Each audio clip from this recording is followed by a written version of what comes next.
তার পাঠদান পদ্ধতি আকৃষ্ট করছে শিক্ষার্থী সহ সবাইকে। এমন গুণী শিক্ষককে পেয়ে গর্বিত শিক্ষার্থীরা আর সহকর্মীরা মুগ্ধ তার কাজে।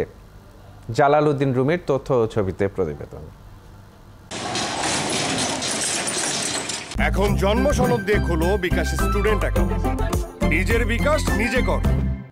প্রতিদিন নিয়ম করে সাবিরা সোবহান সরকারি বালিকা উচ্চ বিদ্যালয়ে আসেন শিক্ষক এস.এম. সোহেল। এরপর সহকারীরা তাকে নিয়ে যান অফিস কক্ষে।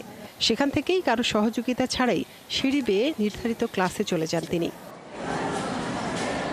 আর 10 জন শিক্ষকের মতোই ক্লাস নেন ইংরেজি শিক্ষক সোহেল। পড়ানোর মান এবং ধরনের কারণে গেল 2 বছরে সবার জনপ্রিয় হয়ে উঠেছেন। ছোটবেলায় 2 চোখেই দেখতে পেতেন সোহেল। 5ম শ্রেণীতে পড়ার সময় বসন্ত রোগে হারিয়ে ফেলেন দৃষ্টিশক্তি।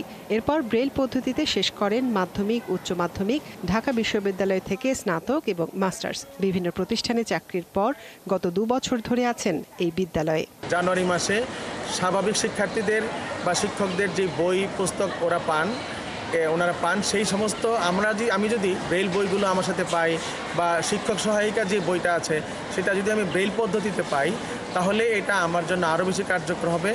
অন্য শিক্ষক ও শিক্ষার্থীরা বলছেন, দৃষ্টি প্রতিবন্ধী হয়েও সমাজের দৃষ্টিশক্তি সম্পন্ন সুস্থ সবল মানুষদের পেছনে ফেলেছেন শিক্ষক সোহেল। শ্রেণীকক্ষের পাশাপাশি শিক্ষার্থীদের ইংরেজিতে পারদর্শী করতে প্রতিষ্ঠা করেছেন ইংলিশ ল্যাঙ্গুয়েজ ক্লাব, যেখানে সপ্তাহে একদিন বিনামূল্যে পড়ানো হয়। আমাদের স্কুলে প্রায় মর্নিং শিফটে 700 ছাত্রী আছে। যে কোনো ছাত্রীর কণ্ঠ শুনলে সে বলে দিতে পারে ছাত্রীটা কে।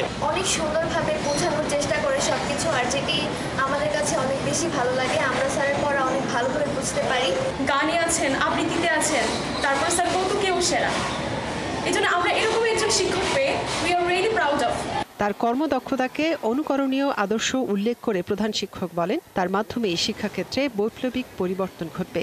উনি যতটুকু দিয়ে যাচ্ছেন এতটুকু আমরা সবাই যদি দিতে পারতাম, যারা সুস্থ আছে তারাও যদি এতটুকু দিতে পারতাম, তাহলে তো আমাদের অনেক অনেক ডেভেলপমেন্ট হয়ে যেত, শিক্ষাক্ষেত্রে বিপ্লব ঘটে যেত।